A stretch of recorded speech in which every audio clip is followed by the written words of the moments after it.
Hello, hello, hello, and welcome to a new Season 2 episode of Across the Dinerverse.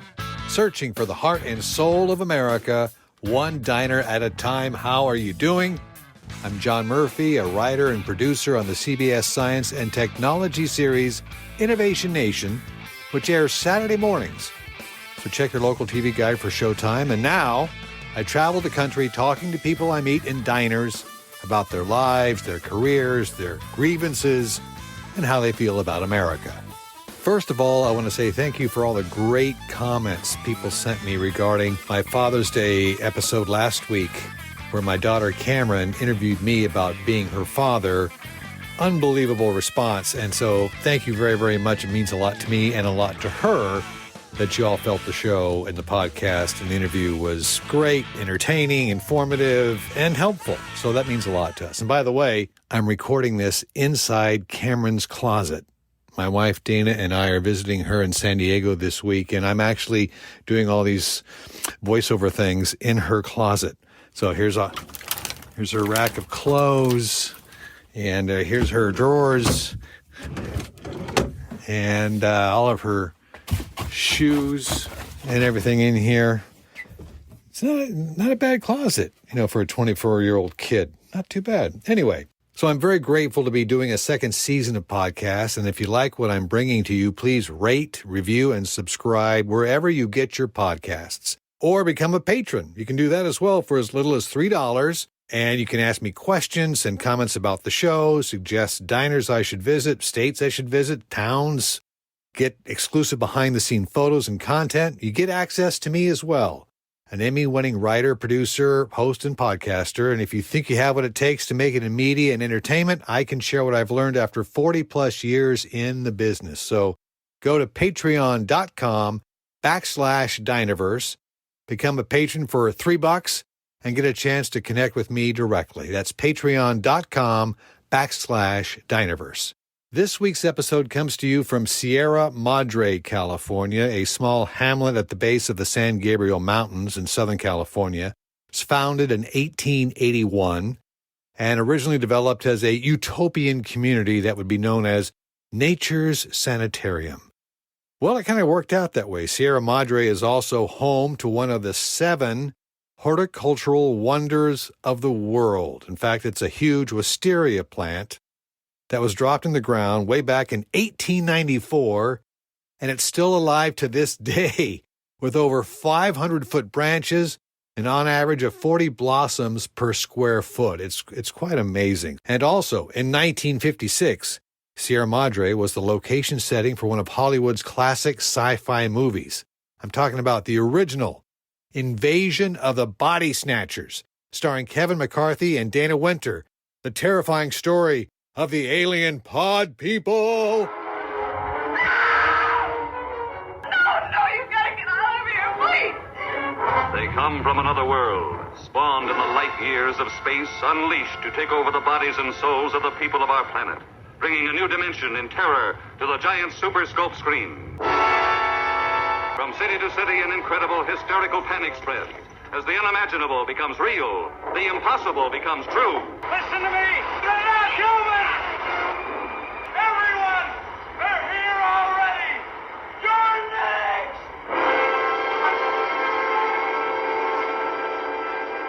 next. Okay, a little fun factoid. Invasion of the Body Snatchers was selected in 1994 for preservation in the United States National Film Registry by the Library of Congress for being culturally, historically, and aesthetically significant. So which diner am I in Sierra Madre? Well, it's a place that's been around since 1945, and back then it was called The Headliner. But the residents liked it so much, they voted to give it a brand new name, and they called it the only place in town. That's quite an endorsement. I met a guy having a late lunch and asked if he'd like to be on the podcast, and he said, sure. And wow, what a wealth of information about something that we all use every day, but probably don't know too much about. So sit back and enjoy this journey into what really goes on inside a gas station. Hello, sir. What's your name? My name is Jack Drajan. Hi, Jack. How are you? Good. How are you? So that's Armenian, right? Georgian? Yes, it is. Okay. All right. What's the history of your family? Well, my parents immigrated here in the late 60s, early 70s from Lebanon. My dad was originally born in what is now Israel, but at that time was Palestine in 41. Oh, yeah. So, and my mom was born in Lebanon in 44. And, And what made them want to come to America? it was mostly out of necessity. Things weren't going well in Lebanon. I mean, the writing was kind of on the wall that things were going to go south. And my dad's parents and family left Israel in 48 when the Palestinians and Israelis first started, when they were going to partition the country. And they realized it wasn't the best place for Christians to be. And so they left in 48 and immigrated to Lebanon. Okay. And stayed there until 69. But my mom's family was there since about 1919, right after the Armenian genocide, when they left Turkey and went straight to Lebanon. Wow, wow. And so your parents wanted to start a new life here in America, right? Yeah, correct. And how do your parents feel about America today? Well, I think it's a lot different than when they first got here. I think there was a lot more opportunity when they first, came here. I mean, just my dad's story about working in a factory here in Pasadena, making wheel weights, and to owning, several businesses a few years later. I mean, I don't think you could do that nowadays, especially in such a short period of time, I should say. How long did it take your father to get established here to where he could afford to buy his own business? So he came in 69, got work right away. Probably took him about less than 5 years. So from 69 to about 77 is when he first bought his first business. And what was that?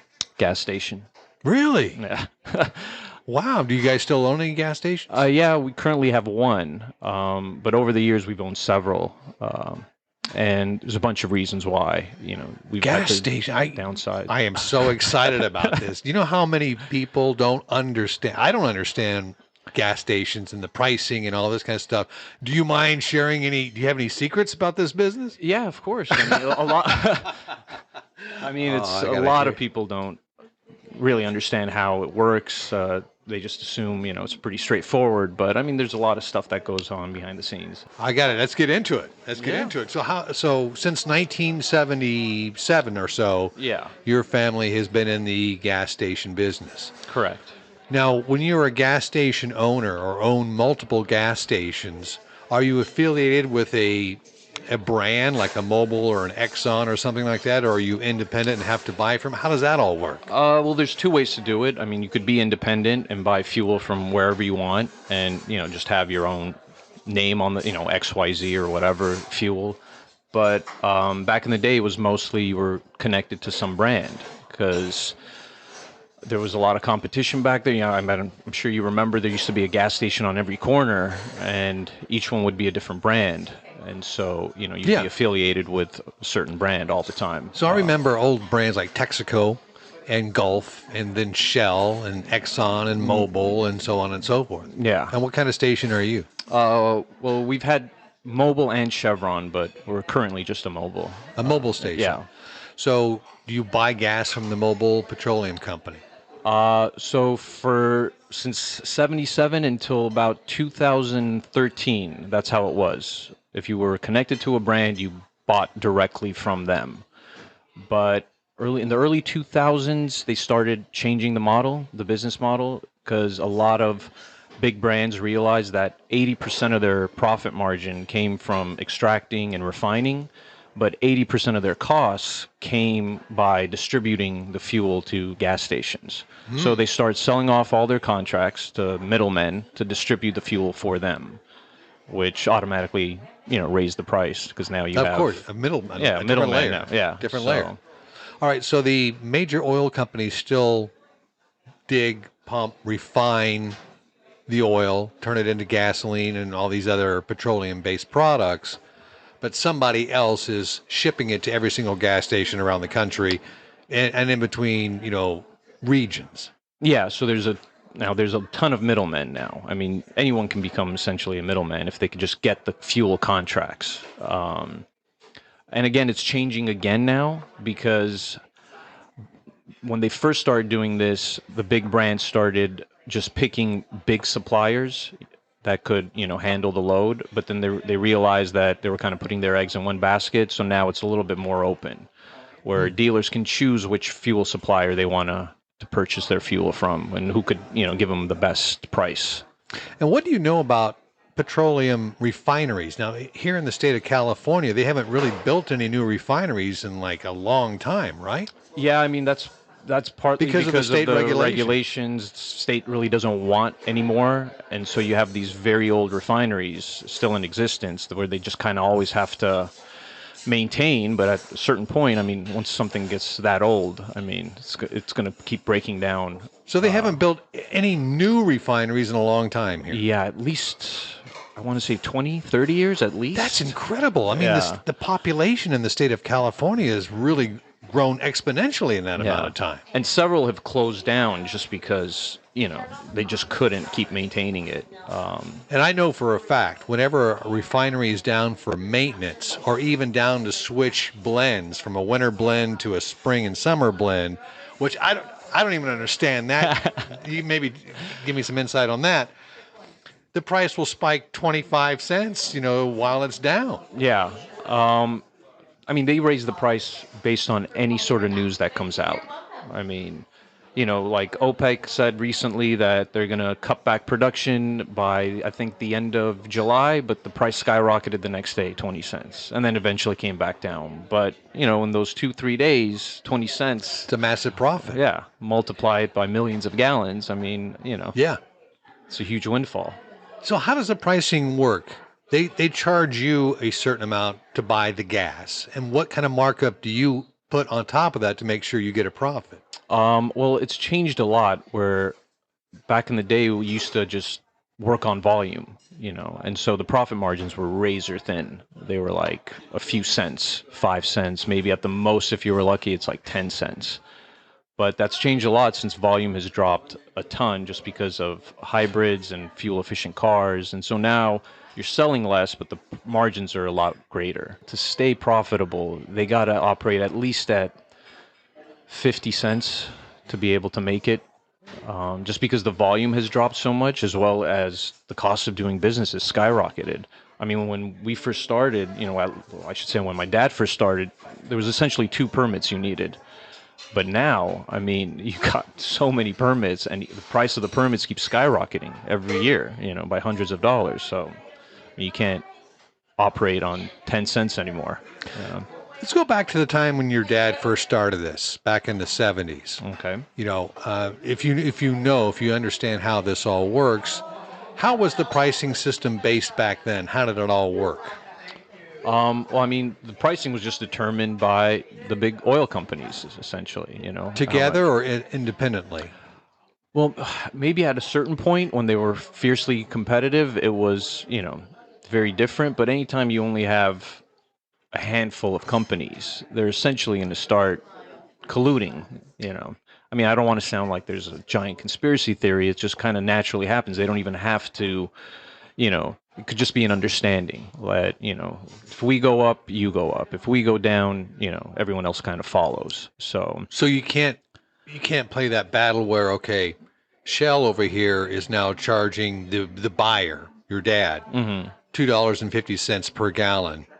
We're going to cut our costs because we want to get your dad's business. We'll only charge him $2.25 a gallon. So there was a point in time where that was happening, but I think over the years, I think they just realized, hey, we could make just as much money by not fighting with each other. What's the point? So they all agreed on price fixing. I mean, I don't know how, how explicit it was, but I mean, like I said, it was probably an understanding. It's probably a range. You're never going to go, nobody should ever go below X amount, and nobody should ever go above X amount. Yeah, I mean, they even, like I said, if you remember, there used to be gas stations on every corner. Yeah. But then they realized, there's so much expenses related to that. We could easily cut back on the number of sites we have and still sell the same amount of fuel and, cut our costs Instead of having, say, 50 gas stations, say it's 50 mobile gas stations in the city, we could have 25. Where are the people going to go? I mean, they still need fuel. We could still sell the same amount and cut our costs. So When you talk about permitting now, I'm sure that with the state, especially here in California, the state regulations and the permits and things like that, how many different hoops do you have to jump through on a yearly basis or bi-yearly basis to maintain your operating license? there's several tests you have to do, and this depends kind of on how much fuel you pump. But if it's under a certain amount, it's pretty straightforward. It's about 2 tests you have to conduct a year. And one is a state test, and the other one is a local test. One is like with the fire department, and the other one's with the AQMD, which I guess is in charge of, all the gas stations and the air quality in California. Okay. But again, there's the permit fees have gone up as well. I mean, a permit fee that used to be $100 is now $900. So, And how many times do you have to pay that per year? Just once a year. Okay. But now there's several permits that you need. I mean, just simple stuff like, to sell, products in your C-store, in your convenience store, you just needed a sales permit. Now you need a cigarette license permit to sell cigarettes. And, they just keep, dividing it up, more and more and more. And when the first cigarette license came out, it was like $100. Now it's close to $300, and this is within a matter of 10 years. And people are wondering why prices of stuff is going up. Price of fuel is going up. It's, it's all this extra stuff that they keep adding on, and to survive, you need to raise the prices. I mean, it's just basic economics, I guess. All right, so we're recording this podcast in the middle of June 2023. Mm-hmm. Currently today, as you know, what are you being charged by your supplier for a gallon of gas, and what is the taxes, and what is your profit margin per gallon? If you can figure that, extrapolate that out. So last I checked, which was yesterday, it was about for 87 grade. 87 grade, yeah. It was about $3.55 a gallon that I'm being charged. Okay. Then you have the federal tax, which is 18, which hasn't changed for as long as I can remember. But the state taxes have gone up like crazy. Exponentially. Yeah. Which, by the way, the people of California voted in. Oh, yeah. Idiots. I mean, every single time it's been up on the... Yeah. Idiots. Because it never goes to road construction. I mean, that's how they're going to sell it, right? I mean, how else would they get all these people to vote for it? It's there's potholes in the road. Just pay an extra 10 cents, Oh, for God's sake. And they've done it twice already. So, so you got about, with all the taxes, everything is about almost 90 cents in taxes, $1 almost. Okay. With sales tax and all that stuff, And so you're already at $4.50 without even, right, without me even putting on my profit margin on top of that. And what kind of profit are you adding on top of it? So at least 50 to 60 cents. So currently. you're over $5 a gallon. Yeah. So you're a mobile station. Yes. Okay. How come if in your neighborhood you were able to charge $5.15 per gallon, but a mile away it's $4.95? And why is there such a disparity in prices depending on, even in a certain region or a certain city, you can go several blocks and the prices could be, 20 cents different? Yeah.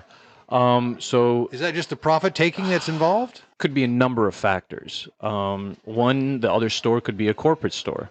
There's one near our store where if I sold at their margins, I would go under tomorrow. Because they're essentially selling at my cost. It's a corporate store that I'm competing with. I mean, they're making pennies. Okay. Right? So you're but they an independent. Don't care. Yeah. Do you have to pay more because you're an independent to buy the gas? Yeah. Okay. I'm a Mobil. Our fuel contract is now through Circle K because 10 years ago, Mobil sold all their fuel contracts to Circle K, and they became our distributor. Now, Circle K can essentially charge us, however much more they want once they receive the fuel. Currently, it's about 25 cents more than I would have normally been getting from directly if I was buying from Mobil. Right. So now because there's that middleman, everyone else is paying 25 cents. Jeez. Now, there's other distributors out there, which I've been talking to, and if I went with them, I could drop the price by at least 15 to 20 cents. Are you thinking about doing that? Oh, for sure. And they know about it. And I keep telling them, I go, you guys are not competitive, but they're so greedy, they don't want to listen. Wow. And So they essentially had a monopoly for about 10 years. They had 300 stations just in Southern California, which maybe 1 out of 10 now will re-sign with them because their pricing is so out of whack. And because everyone's suffering. I mean, Yeah. if your contract ends tomorrow and you are with Circle K, just buying the gas from Circle K, and you go with another distributor, automatically you could sell your fuel for 20 cents less than I am right now. I mean, That's crazy. yeah. So it's all these middlemen now that are kind of profiting off of, the consumer. No, but what's the reliability on the distribution from, say, like a Circle K supplier versus some Joe Blow new guy on the block who wants to get into the business and is going to do a cut rate deal? Do you have supply chain issues with that? Oh, they're the worst. I mean, you're essentially paying a premium. I mean, they're going to, if anyone hears this, they're going to hate that I'm saying this. But I mean, I order my fuel, I put in the time I want, the day I want, they still can't deliver, Wow. on a consistent basis. And this is Circle K. And this is like one of the bigger ones, Dang. But the funny thing is some of the smaller operators who have been around for 20, 30 years, they're more efficient. They're Wow. they're charging less, and they're doing a better job, So the price disparity that I could see within half a mile of different gas stations could be whether they are owned by the company, the petroleum company itself, or independently owned, or who their distributor is. Exactly. Okay, that's why there's a fluctuation Yeah, of price. so now there's a greater fluctuation of price because there's so many other people involved. Whereas Got it. before, if I was a mobile dealer and you were a mobile dealer, chances are we're getting the same price. Does the quality of the area have anything to do with the price of gas? Whether you're a rich area, poor area, crime-ridden area, does that influence I mean, of course, the price? because there's a ton of market research that these people spend to see how much people are willing to pay for fuel. Now, Because I know, like in San Francisco and even in Malibu here in Southern California, you pay $6 a gallon or more. Again, that could be for a number of other reasons, just because of the cost of doing business. They're forced to do it. But, I mean, market research goes a long way to determine how much these, distributors or even the oil companies are going to get away with. I mean, how when you buy stuff online, if you do research, the more you click on it, the price can change sometimes. Yes, I mean, right. it's not as accurate, but it's neighborhoods. They know the median income, they know how many people drive cars, how many cars they have, how many people work, if there's schools nearby, private. I mean, they know all this stuff in factoring. I mean, they don't want to admit it, but it would be crazy if they didn't do it, And I've been told that that's exactly what they do. That's very interesting. Yeah. And I totally believe it. Especially sometimes in poorer neighborhoods, because they know, most of those people are working blue collar jobs and they, need to get to work. They can end up charging them more than in a more affluent neighborhood where they could afford to maybe drive a little extra to get something cheaper, so. Wow. So there's all these. It's effed up sometimes. Oh, big time. Yeah. Instead of giving a working class people or a working class neighborhood a break and building loyalty base, they're just going to profit take no matter what. Yeah. And now actually the trend is most of so people like us are very few and far between where we own. What do you mean? We're People like us? Like station owners that only own one site or maybe one or two sites. Those days are pretty much over. Why did you sell off your other gas stations? Most of the gas stations back in the day, the dealers didn't own the land. It was either owned by the major oil companies or it was owned by third-party owners where it was sublet to the big oil companies. And so once leases started running out and oil companies didn't want to, renew their leases, they would just close down. The other reason was they realized they don't need as many sites to sell as much fuel. Right. So yeah, I mean, so a few of the sites we lost was just because they didn't want to renew the lease. They just didn't want a gas station there anymore. And so Interesting. Another thing was the oil company didn't want to sell us the land when we offered to buy it. And if you don't own the land, especially now, these guys are ruthless. I mean, as landlords, I mean, if you don't own your land right now, I mean, there's no way you could survive. Most of people are paying close to $20,000 a month in rent. Oh my God. If they don't own the land. How long does it take to make your $20,000 nut? And a gas station. You can't survive. It's impossible. I mean, Wow. That's 20 is in the middle. I mean, I know some station owners that are paying 26,000, 27,000. Jeez. And they pay that to the landlord, So it the used landowner. to be, yeah, which used to be Mobil, but again, Mobil sold all their land and everything to Circle K. And it was funny, I was having a meeting with Circle K. They wanted to have a dealer meeting, and they invited a bunch of us to a restaurant, like 10 of us. And there was this one station owner, and he's like, my rent is up to $27,000 now.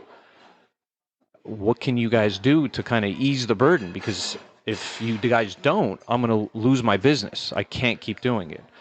And the guy, he was very like cold-blooded. He's like, well, that's because you're not viable anymore. As he told this guy to his face, he's there with his wife pleading for help. And he's like, that's because you're not viable. So, So this is an executive at Circle K who owns the land and also distributes the fuel that this guy buys. Yeah. And so I interjected, and I'm like, but you could make so much more money if you lower his rent, keep him in business, and sell him fuel. But he's like, but the market rate of the land, I'm like, how short-sighted are you guys? That you're not, I go, you're not in the real estate business, you're in the fuel business.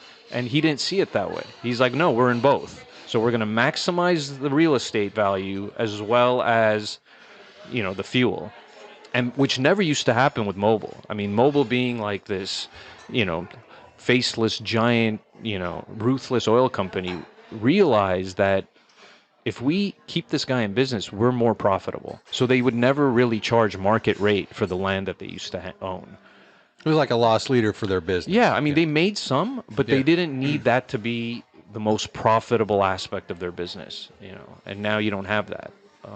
So you're saying that profit now trumps anything and everything in the fuel industry? At least, the short-sightedness of it, where they could make more money in the long term, but because they the market rate says this is how much the rent should be in this neighborhood, in this area, that's what we're going to charge, regardless if this guy can afford to pay or not. Regardless if he's going to go out of business, we're going to charge him that. And it keeps going up, 3%, whatever, every year, And you and your family own the land that your station Luckily, is on. yes. Otherwise, no way I would be in this business. No way. I'm not going to, work 7 days a week so that I could, write a $25,000 check to these guys. I mean, That's you're crazy. at that point, you're no longer working for yourself. You're working for them. Are there any oil brands that are more ruthless than others? I mean, you're kind of throwing Circle K under the bus Well, here a I little mean, bit. Circle K is more of just a fuel distributor. Yeah. So, they don't do any extraction, refining, none of that. I don't know. From what I've been hearing about Chevron, they're pretty, they're pretty bad, especially about what happened in Ecuador, where they were, poisoning the river for years knowingly. And, once the lawsuit, was settled and they were found guilty, they did everything they could to get out of it. I mean, it's just, but I mean, all of them are bad. Let's be honest. I mean, these guys aren't. And how much do you know and understand of the geopolitical global situation with oil, where we get it? Why are we not an oil independent nation? Well, we just use too much of it. I mean, we could be, maybe, if we changed our spending habits and our driving habits, but we just don't. So But also, we're isn't kinda there? relying on- Didn't the pipeline deal kill us too? Are you talking about the Keystone? Yeah.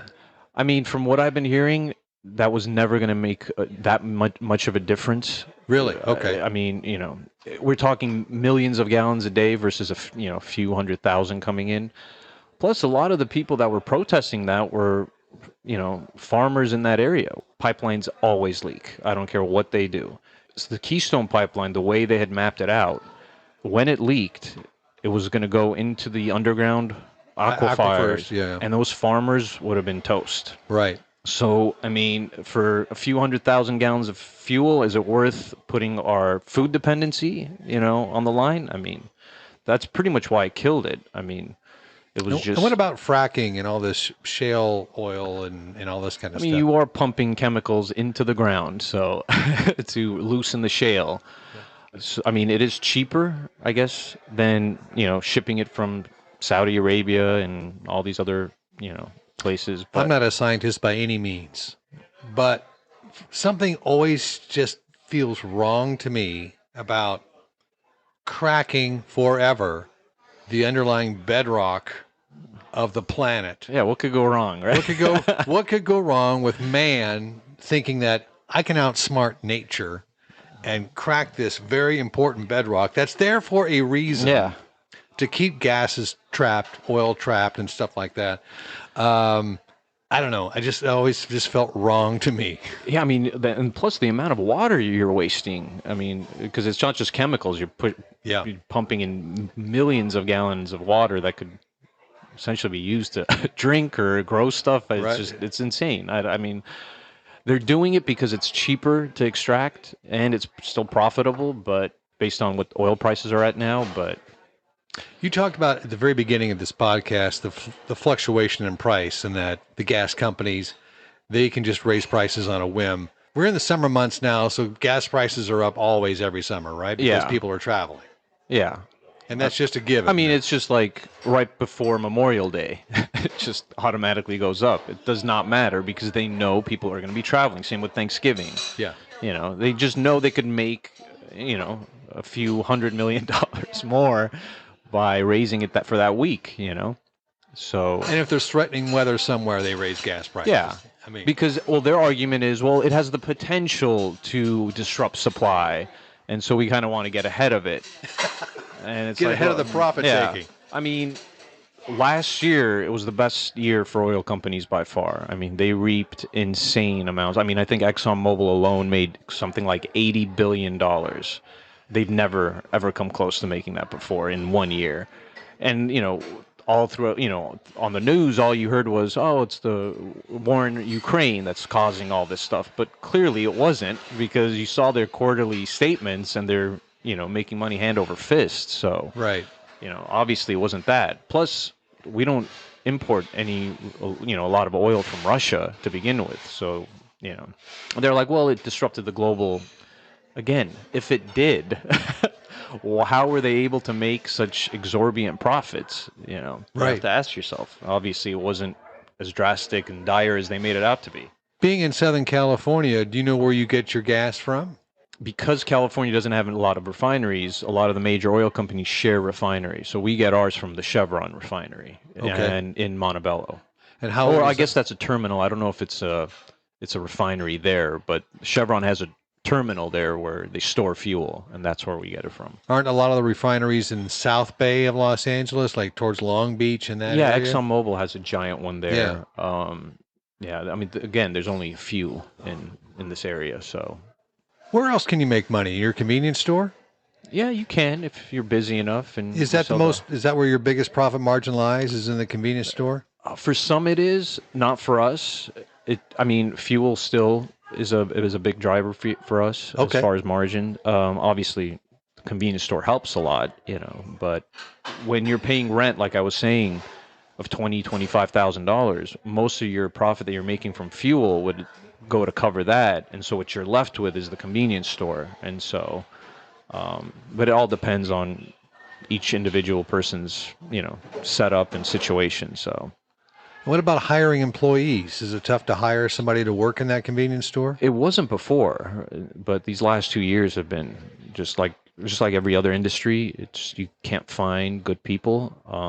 And what are you paying per hour? It's like 20. Are you paying $20 an hour? Starting for us is $17.25. Okay. And then it goes up, obviously. But most people, a lot of people aren't sticking around for more than 3 months for them to. Wow. Do you find a lot of turnover in your employees? So for the longest time, we never had turnover. We had employees with us that had worked for 20. One person worked for 40 years almost for us. 40 years? Yeah. So when my dad first opened his first, he stuck with us through all the different changes, through all the. Wow. But now you don't. I don't expect people to make a career out of it, but you would want them to stick around for at least a couple of years. So you don't offer health benefits and things like that? If I could, I would.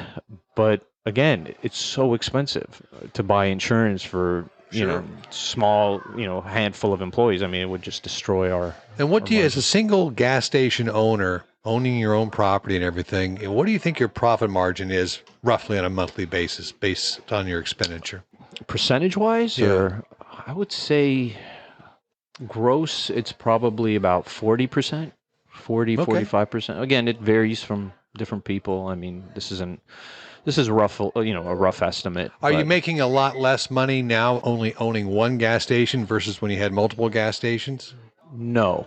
So it's more now You're making more money now. because the margins were so small back in the day. Got it. And oil companies were ruthless about, pumping as much as you could. And the only way you could do that is prices were low. And most cars, we were getting about 7 miles per gallon back then anyway, so it wasn't that difficult to do, Right, but But again, I mean, I haven't really sat down to run the numbers, but you could make the argument that you didn't have as many, permit fees. Insurance wasn't as expensive. You didn't have to buy as much insurance, back in the day. So, What about it alternative varies. fuels? I mean, are you considering putting electric charging in your place or anything else? I mean, I've Like looked. hydrogen or Well, I mean, I looked at the electric charging thing. It wouldn't be worth it. okay. Even with the credits that they give you, there just isn't enough money in it because anytime you're going to charge, you're still going to be there for an hour or 2 hours, and you're going to make roughly $20. I mean, and because our property isn't very large, you can't put more than one charging station there. So, I see. It's not like you can put 10 in there. yeah, yeah. So, plus most of the Teslas and stuff, they want their own. They don't want to, Got it. they want to put in like 10 or 20 of them, so they'll contact a property owner who has a vacant lot or something, and now that Tesla is sharing their charging stations with Ford and GM, I mean, that's going to be a game changer. I don't know if you heard the news last week. I did hear a little bit of something about that. Yeah, so they're all going to share their charging stations now. There's so. charging technology is going to be inputted into the Ford cars. Yeah, so they're going to all, how a gas nozzle is universal. Yes. So it's going to essentially be that. Then so- Tesla's going to profit off that. Of course, because they charge, I don't know what it is, 20 I think bucks for their I don't have an supercharger. electric car. I don't know. Yeah, I don't know. yeah. I'm so old But school this gasoline is- guy. Yeah. As far as the only other viable alternative is hydrogen fuel, which we have installed. Oh, you do? dispensers, yeah. Wow. Which How does that work? It's been a disaster. Really? Yeah. It's not working at all? Well, Does the technology itself work? The hydrogen fuel technology, is that working? Are so people the buying dispensers cars? are always down. People are buying the cars, but they just don't have. I mean, the infrastructure just is light years away from being something viable. But most of the drivers don't know this until it's too late, until they've purchased the vehicle, because they go into a dealership, and now car dealers, dealers are always trying to make a sale, so they don't care what they sell you, and there's huge discounts now on hydrogen So there's cars. a lot of incentives towards buying hydrogen cars. Well, there's an incentive because they can't move this stuff, and so they keep dropping the price more and more. Now they're offering 0% interest for 4 or 5 years, offering you $15,000 for. Isn't Honda one of the main manufacturers, or Toyota? So it was Honda, Toyota, and Hyundai. Okay. Honda's backtracked a lot.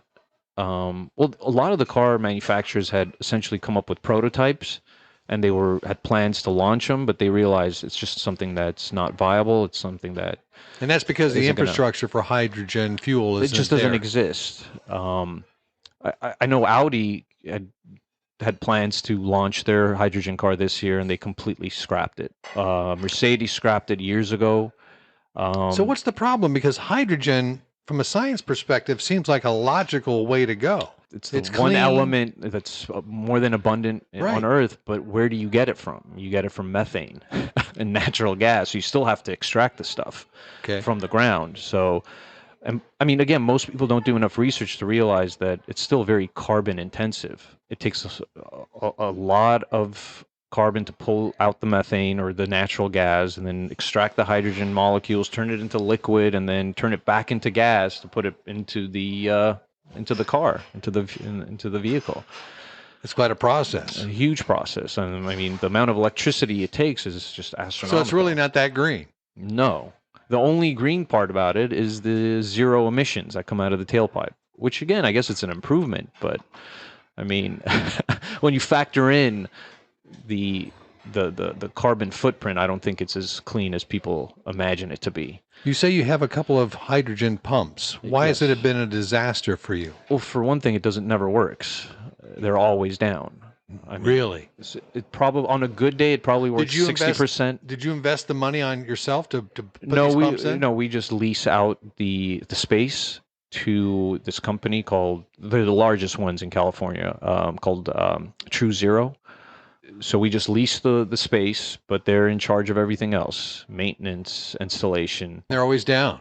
They're always down.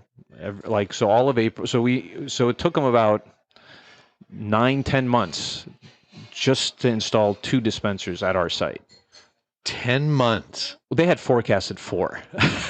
Wow. That's what they initially told us. It took them 10 months. Then once they became operational, and I put that in quotes, you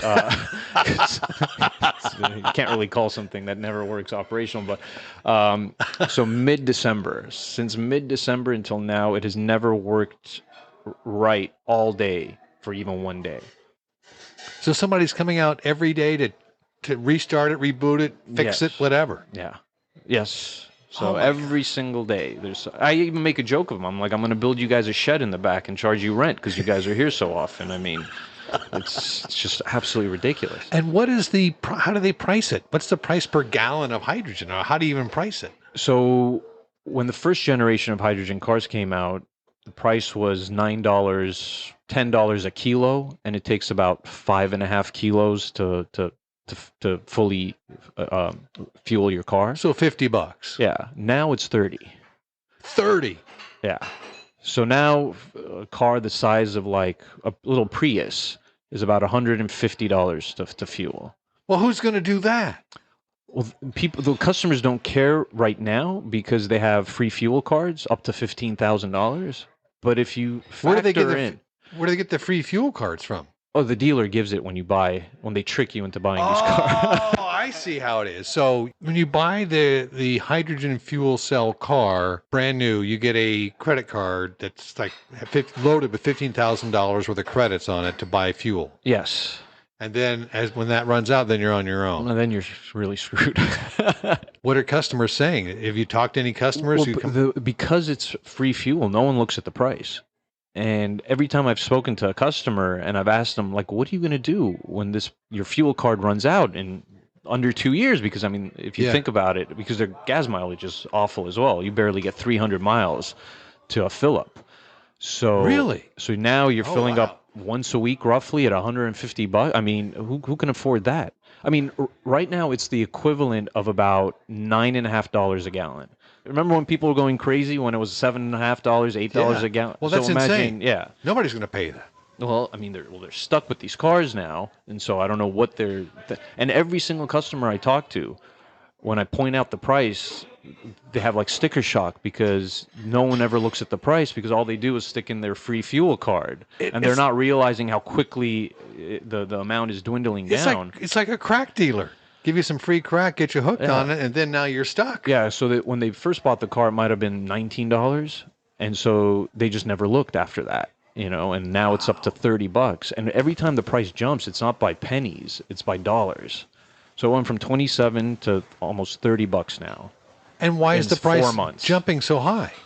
I think it's just because as electricity prices go up, so will the price of hydrogen. I mean, it's just inevitable. I mean, it takes so much electricity to just get it from the tanks just to the dispensers. It's crazy. Is it a different way to transport? Obviously, it has to be because you're talking about a pressurized gas, right? So it arrives at our site in liquid form. So it's liquid hydrogen, and then it's converted into like a vapor, like a gas when it's through your pumps. Yeah, into the. It's a lot of vehicle. technology going on just right on your property. Yeah. Well, if you just hear when they're working, just the noise of these pumps just banging away because it takes so much pressure to move this the hydrogen gas into your car. It's now, crazy. Is the state of California behind this program at all in any way? So 10 years ago, they started pushing for renewable forms of transportation, and they threw in a bunch of money in both electric vehicles as well as hydrogen. So in 10 years, since I think 2013 until now, they spent $230 million on this stuff. On just the hydrogen. Yeah, just on hydrogen. $230 million. And is that in the form of actual cash for development and investment or incentives? It's in cash, yeah. It's not just incentives. It's cash there's also other incentives like tax incentives and stuff. Yeah. But and this cash goes to the companies who are developing the distribution and the so they've applied for this government. The weird thing is, after all this money's been spent, there's only like 65 fueling stations that they've built with this money. After 10 years and $230 million, there's only 65 hydrogen fuel.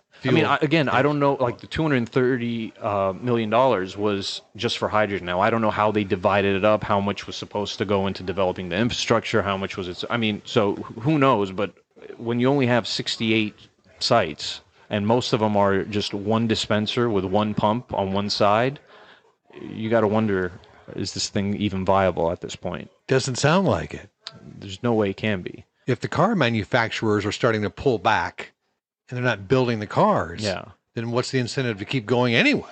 To buy the car, because they can't move these cars, they keep dropping the price. So it's essentially a $60,000 car where you're picking it up for in the low 20s. That's quite a savings. With 0% interest. That's how they're hooking people. It just doesn't make sense, because once they actually start driving it and they can't fuel anywhere. We got people, driving, 30, 40 miles just to get fuel, Because there's no other stations There's around. no other stations. And if we're down, you're driving another 20 minutes to the next stop, so. And you're down every day. We're down every day, yeah. Essentially, that is at least for several hours a day. That is a disaster. Yeah. This company says, well, you should just look at the app to see which ones are online and which ones aren't. But they never take anything offline. It takes them days sometimes to take a site offline, because they want to give the illusion that everything's great, that everything's working. So you perfect. could really be offline. They drive there and the pump not be working. So for 2 days we've been offline essentially. Almost all day today, almost all day yesterday, and customers are still showing up, and they're going, "Look, it's green. It shows that you're online." What a cluster F! Oh yeah, this company wants to give the illusion that everything's working. They don't want to admit that it's a disaster. And what is causing all the disruption in just having the pumps work? What is missing in the technology? What is causing all this? If you could figure that out, you got a job with these guys, because they can't figure it out. They don't know. No, everything keeps. It's brand new. Everything's brand new.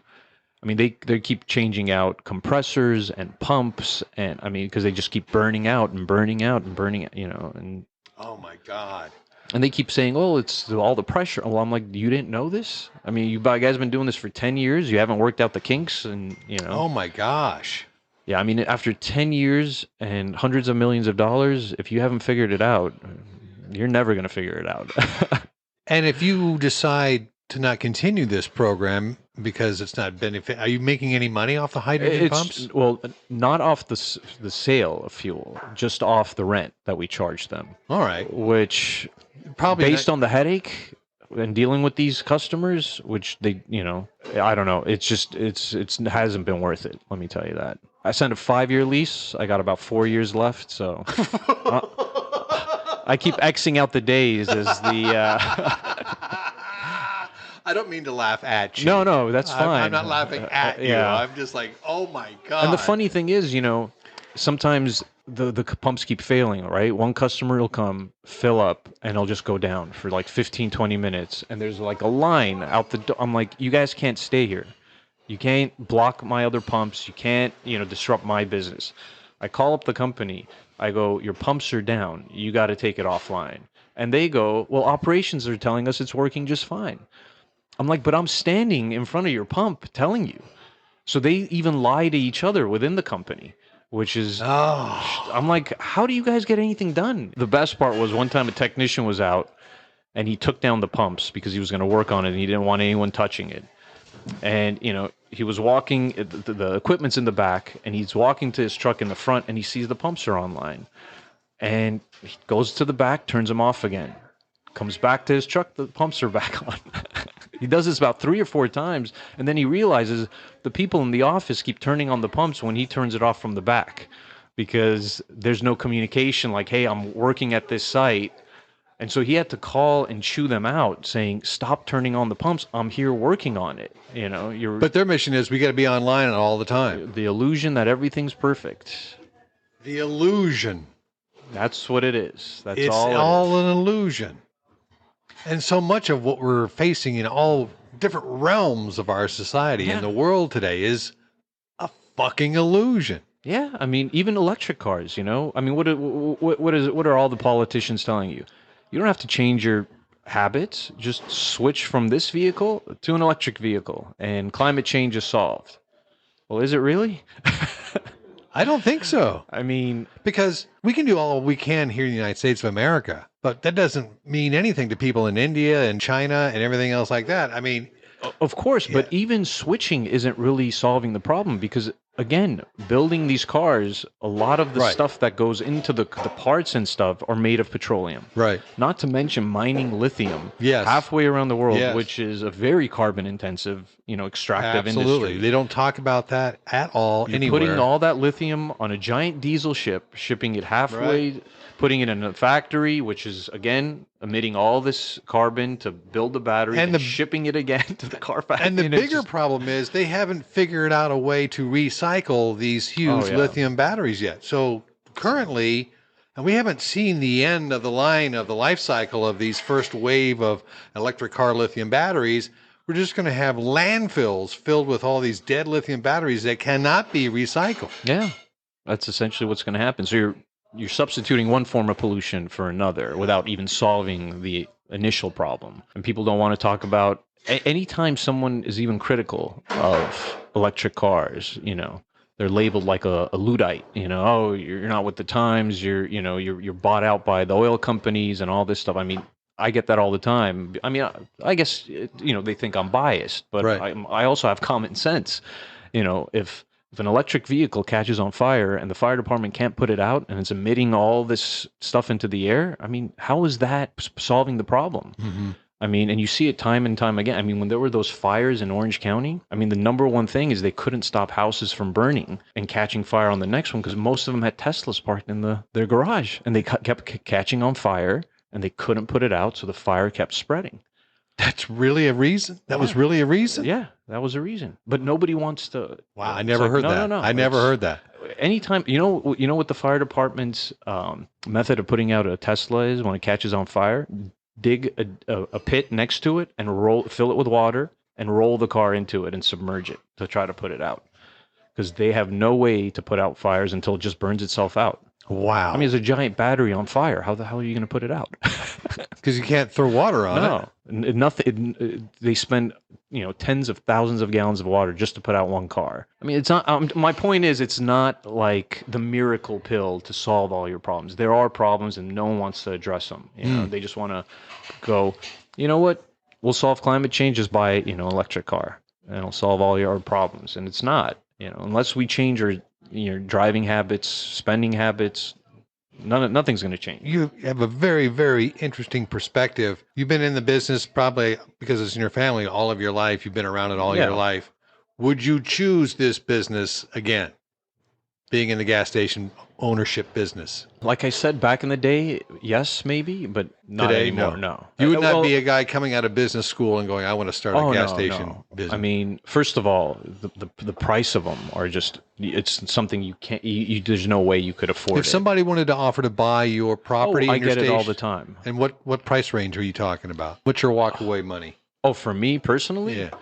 Well, I would go with what's fair. I mean, I'm not, and what's fair is about $4 million right now. So if you're coming out of business school, like you can't afford that, Right, unless you have investors. Yeah, when my dad first got into this business, he essentially put down $2,000. And again, $2,000 was a lot of money in 1977, but it wasn't $4 million adjusted for inflation. Damn. Would your dad take $4 million?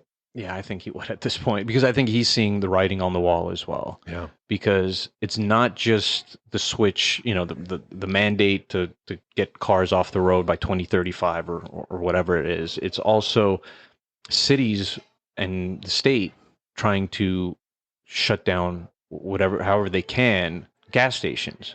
I mean, they're essentially destroying the infrastructure, the old infrastructure before the new one Is is ready. up and running.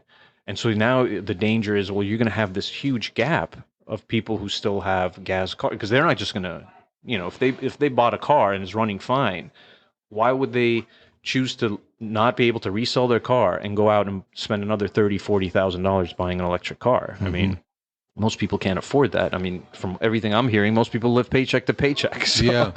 I mean, now you're going to be forcing people to buy new cars. I mean, yeah, I mean, a lot of counties, a lot of cities now are not issuing any more permits to build new gas stations, which fine. But some of them I've heard are even taking the extra step of saying, We're not going to renew yours. we're not going to renew permits for maintenance and upgrades and all this other stuff after a certain date. So Forcing you to close. forcing you, essentially to close. So, Wow. So where are people who do own cars exactly. going to go? But again, they don't care because they don't have to. They'll be out of office. They'll be out of. Do you think that's just here in California because it's a very progressive state in the Green Initiative, or do you think that's pretty much happening around the country? I think they're the leaders when it comes to this stuff. Because they want to. Right. That's their image. They want to be at the forefront, which is fine. I mean, it's great that they pushed for fuel efficient cars. I mean, we needed it. I mean, the pollution. Yeah. Smog in LA was horrific. It's a lot better now. Yeah, of course. It's a lot better now. But you can't destroy, an infrastructure where millions of people rely on before the other one is ready to take place. And we don't even know if that is going to be viable. And you can't revert back to the old system. Even the just whenever you electrical want. infrastructure is not there yet. Oh, yeah. We have people getting into knife fights at charging stations Yeah. because they've been waiting for 2 hours to charge a car, and then somebody cuts in front of whatever. Yeah.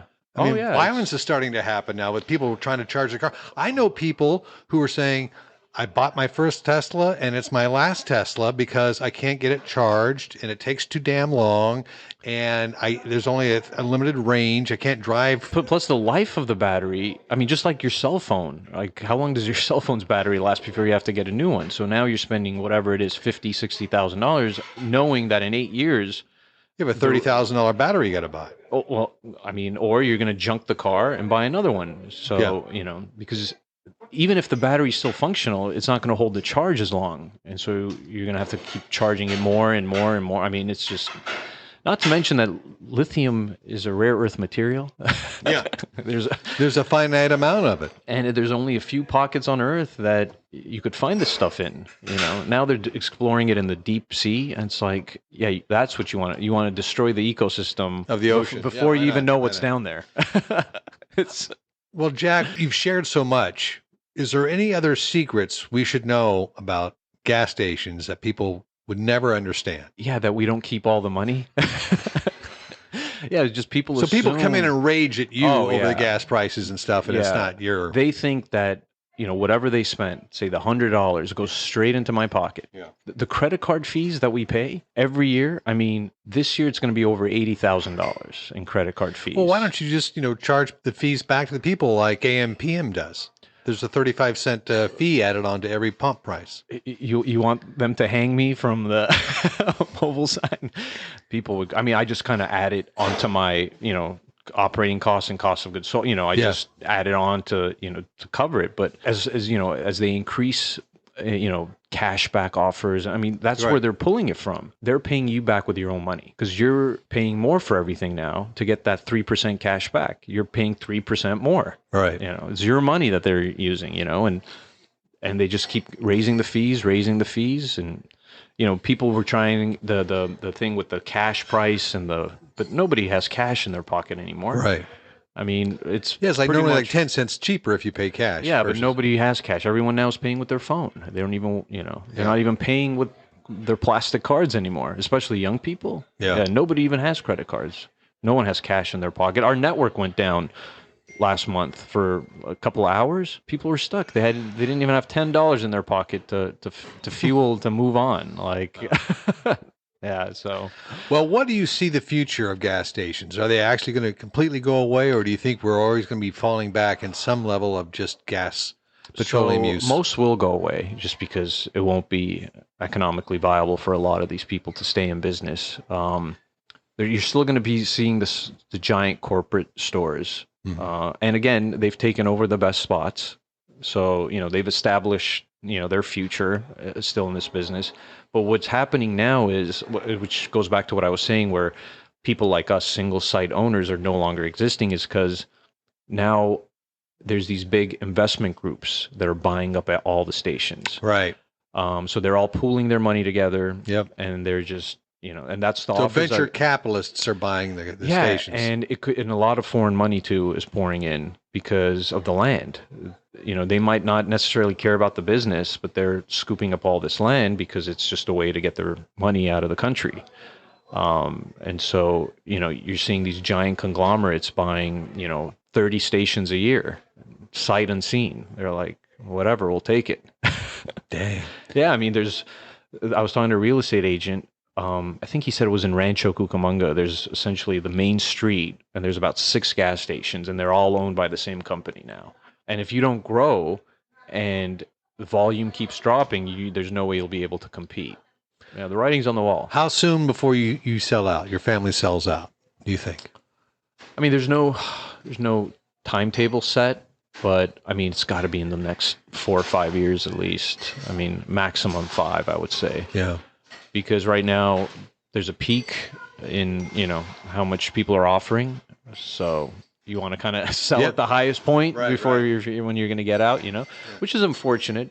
Well, I wish you the best of luck. I appreciate it. Thank you. And congratulations on surviving. But really, I really appreciate you just kind of deconstructing and breaking out what's going on, because people just don't know. Oh, yeah. I really appreciate it. I hope it was informative. I mean, Absolutely. Absolutely. Yeah. And wish you the best of luck, and welcome to the Dinerverse, man. I appreciate it. Thank you. It's been fun.